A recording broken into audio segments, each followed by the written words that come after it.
الذين آمنوا قوا أنفسكم وأهليكم نارا. قال النبي صلى الله عليه وسلم علموا أولادكم وأهليكم الخير وأدبوهم، أو كما قال عليه الصلاة والسلام. اسٹیج پر جلوہ افروز علماء کرام و شعراء عظام اور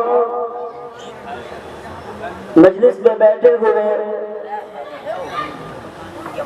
تمام دوستوں اور ساتھیوں،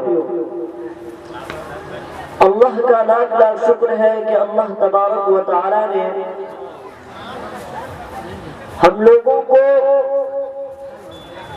کچھ دین کی باتیں سننے سنانے کا موقع عنایت فرمایا. میرے محترم بزرگوں دوستو، اس پر ہم جتنا بھی اللہ کا شکر ادا کریں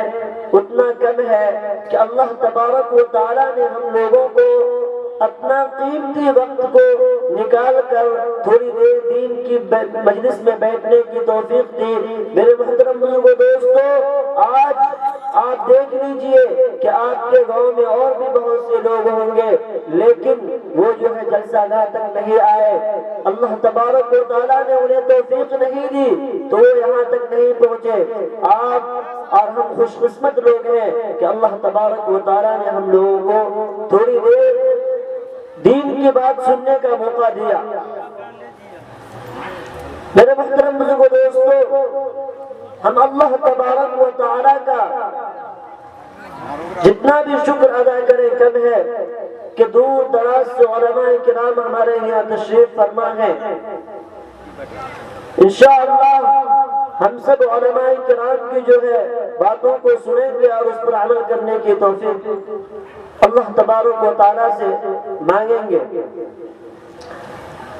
میرے محترم بزرگوں دوستو، اللہ تبارک و تعالیٰ نے ہمیں بہت سی نعمتوں سے نوازا ہے. ہم اگر اللہ تبارک و تعالیٰ کی نعمتوں کو گننا اور شمار کرنا چاہے تو میرے محترم بزرگوں دوستو، ہم اللہ تبارک و تعالیٰ کی نعمتوں کو گن نہیں سکتے. اللہ تبارک و تعالیٰ نے ہمیں جو یہ زندگی دی ہے یہ اللہ تبارک و تعالیٰ کی نعمت ہے. یہ چاند، یہ ستارے، یہ سورج، یہ سب اللہ کی نعمت ہے. یہ گرمی، یہ سردی، یہ اللہ تبارک و تعالیٰ کی نعمت ہے.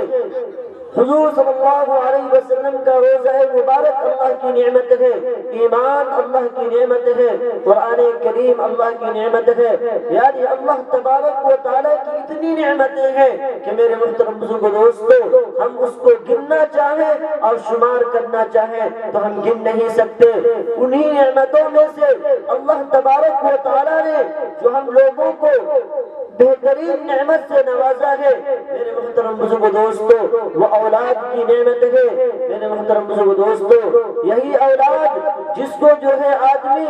دل کا ٹکڑا بھی کہتا ہے، جس کو آدمی چشم نور بھی کہتا ہے، جس کو دل کا سرور بھی کہا جاتا ہے، جس کو جو ہے بڑھاپے کی لاٹھی کا نام بھی دیا جاتا ہے، یہی اولاد ہے جو اللہ تبارک و تعالیٰ کی طرف سے بہت بڑی نعمت ہے. میرے محترم بزرگوں دوستو، ہر شادی شدہ جوڑا جو ہے جب جو ہے اس کی شادی ہو جاتی ہے اور جو ہے شادی کے جو خمار ہوتے ہیں وہ اتر جاتے ہیں تو ہر شادی شدہ جوڑا کو جو ہے اولاد چاہتے ہیں. باپ لڑکا جو ہے باپ بننے کی خواہش ہوتی ہے ہر لڑکے کو، اور جو ہے ہر بیوی کو یہ خواہش ہوتی ہے کہ وہ ماں بنے. میرے محترم بزرگوں دوستو، لیکن اگر جو ہے شادی کے 2 سال بعد 3 سال بعد اگر ان کے یہاں جو ہے کوئی بچے کی پیدائش نہیں ہوتی تو وہ ایسے بولے سے ہو جاتے ہیں کہ پوچھئے ہی مت. اس کی بولا پن کو دیکھنے کے لیے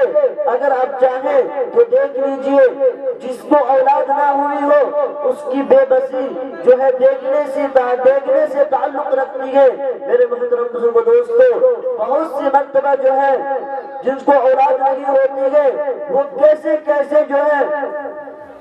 کام کرتے ہیں، جب ان کو بتا دیا جاتا کہ دیکھو بھائی فلاں مولانا صاحب کے پاس چلے جاؤ، فلاں مزار پہ چلے جاؤ، تمہیں اولاد مل جائے گی، میرے محترم بزرگوں دوستو وہ کوئی کونا نہیں چھوڑے گا، وہ ہر جگہ پہنچ جاتا ہے اور وہ اولاد کو مانگتا ہے۔ لیکن میرے محترم بزرگوں دوستو کبھی کبھی ایسا بھی ہوتا ہے کہ اگر کوئی جاہل پیر کے پاس پہنچ جاتا ہے اور جو ہے جاہل پیروں کے پاس پہنچ جاتا ہے، تعویذ فروشوں کے پاس پہنچ جاتا ہے، تو بعض مرتبہ جو ہے وہ اس کا جیب تو خالی کرتے ہی ہے، بعض مرتبہ ایمان سے بھی خالی کر دیتے ہیں۔ ایسے ہی ایک فروغ پیر صاحب کا واقعہ ہے کہ کوئی شخص جو ہے اس کے پاس گیا اور اس نے کہا کہ حضرت مجھے کوئی اولاد نہیں ہوئی ہے، آپ جو ہے کوئی ایسی تعویذ دے دیجئے جس سے جو ہے مجھے اولاد ہو جائے۔ میرے محترم بزرگوں دوستو وہ پیر صاحب جو ہے گول گول انداز میں کہہ دیتے ہیں کہ بیٹا نہ بیٹی، یعنی جو ہے ان کو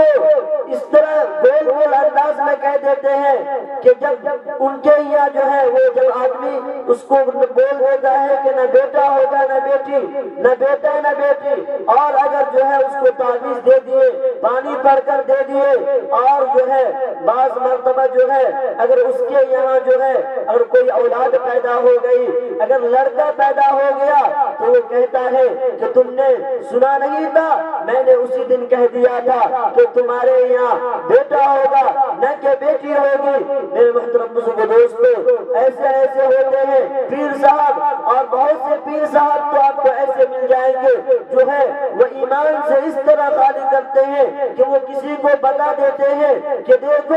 تم جو ہے تمہارے آنگن کے اندر تبھی بچے کی آواز آئے گی جب تم جو ہے فلاں پیر صاحب کے مزار پر جا کر سجدہ کرو گے۔ کسی کو کہہ دیا کہ تم جو ہے کسی کے بچے کو قتل کر کے جو ہے اس کی لاش کو فلاں جنگل میں دفن کر کے آ جاؤ گے تو تمہارے یہاں جو ہے بچوں کی آواز کی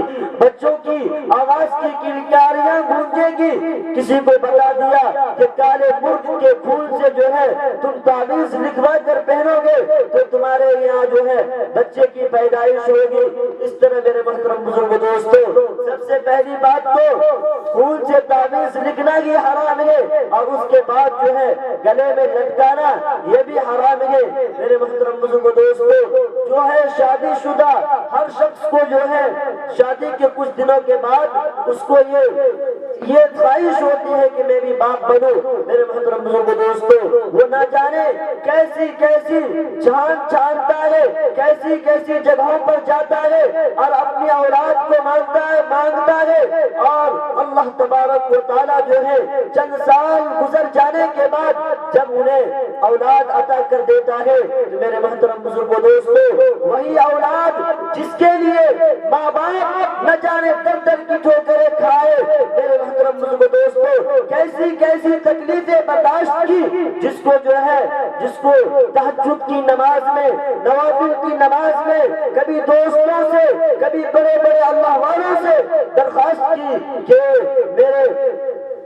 جو ہے سرپرست میرے ولی صاحب میرے لیے دعا کر دیجئے، اور وہی بچہ جب بڑا ہو جاتا ہے جس بچے کو ماں باپ نے مانگ کر لایا تھا اور وہ بچے کی صحیح تربیت نہیں ہوتی ہے، وہی بچہ جس کو ہم بڑھاپے کی لاٹھی کا جو ہے نام دیتے ہیں، جس کو ہم لخت جگر کہتے ہیں، دل کا ٹکڑا کہتے ہیں، اس کی صحیح تربیت نہ ہونے کی وجہ سے میرے محترم بزرگوں دوستو وہی ماں باپ جو مانگ کر دعائیں مانگ کر بچے کو مانگا تھا، وہی بچے کے لیے ایک دن ایسا آ جاتا ہے کہ ماں باپ پھر اسی بچے کے لیے جو ہے بد دعائیں کرنے لگتے ہیں اور کہنے لگتے ہیں کہ تمہیں جلدی موت آ جائے۔ میرے محترم بزرگ دوستو یہ کب ہوتا ہے، یہ کیوں ہوتا ہے؟ اس کی وجہ یہی ہے کہ ہم جو ہے بچپنے میں بچے کو جو ہے ایسے ہی چھوڑ دیتے ہیں۔ ہم یہ سوچتے ہیں کہ اگر کسی کو گالی دے دیا، کسی بڑے سے جو ہے اچھے سے بات نہیں کیا، بدتمیزی کے ساتھ بات کیا یا کسی کو گالی دے دیا تو ہم یہ سوچتے ہیں کہ ابھی تو چھوٹا سا معصوم بچہ ہے، بڑا ہوگا تو سمجھدار ہو جائے گا۔ لیکن میرے محترم بزرگ دوستو، ایسا نہیں ہے۔ بچے کے اندر جو ہے شروع ہی سے محنت کی جاتی ہے، بچے کے اوپر شروع سے محنت کی جاتی ہے، تب جا کر بچہ اچھا ہوتا ہے۔ ہم نے شروع سے ہی اگر بچوں کے اوپر دھیان نہیں دیا تو وہی بچہ جو ہے آگے چل کر ہمارے ناک کے اندر دم کر دے گا۔ میرے محترم بزرگ دوستو،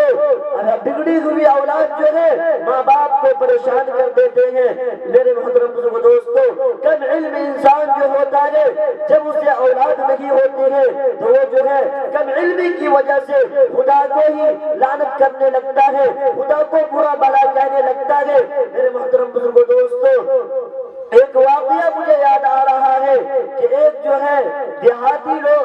دیہاتی تھا، اس نے جب اپنے شہر کے بڑے بڑے سرداروں کو، بڑے بڑے کوتوالوں کو دیکھا کہ وہ گھڑ سواری کرتے ہیں تو اسے بھی جو ہے گھڑ سواری کا شوق پیدا ہوا۔ میرے محترم بزرگ دوستو، وہ جو ہے دن رات ایک ہی ورد کرتا رہتا تھا، ایک ہی رٹ لگا رہا تھا کہ اے اللہ تو مجھے ایک گھوڑا دے دے، ایک گھوڑا دے دے۔ میرے محترم بزرگ دوستو، تاریخ کے اندر آتا ہے، کتابوں کے اندر آتا ہے کہ وہ آدمی جو ہے ایک دن یہی رٹ لگاتے ہوئے رٹ لگا رہا تھا اور جنگل کے اندر کسی کام سے وہ شخص گیا ہوا تھا تو وہاں کیا دیکھتا ہے کہ وہاں شہر کے کوتوال جو ہے، سردار جو تھے، بڑے لوگ تھے، ان کا گزر وہاں سے ہو رہا تھا۔ میرے محترم بزرگ دوستو، وہ سردار جس گھوڑی کے اوپر سواری کر رہے تھے وہ گھوڑی جو ہے گامن تھی، اس گھوڑی نے اس جنگل کے اندر بچہ دے دیا۔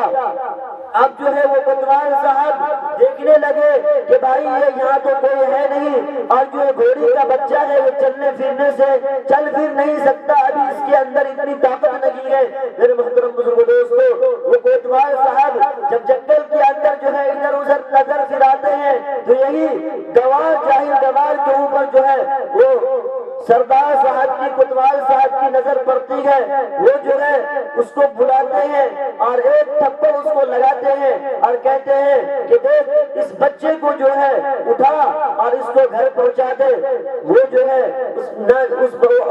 وہ آدمی اس بچے کو کاندھے پر لیتا ہے اور آنے لگتا ہے گھر کی طرف۔ اس وقت جو ہے اپنی کم علمی کی وجہ سے یہ کہتا ہے کہ اللہ تو دعا سنتا تو ہے لیکن سمجھتا نہیں ہے کہ میں نے تجھ سے کہا تھا کہ ایک گھوڑا دے دے جس کے اوپر میں سواری کروں، لیکن تو نے ایک گھوڑی کا بچہ دے دیا جو میرے اوپر چڑھ گیا۔ میرے محترم بزرگ دوستو، اسی طرح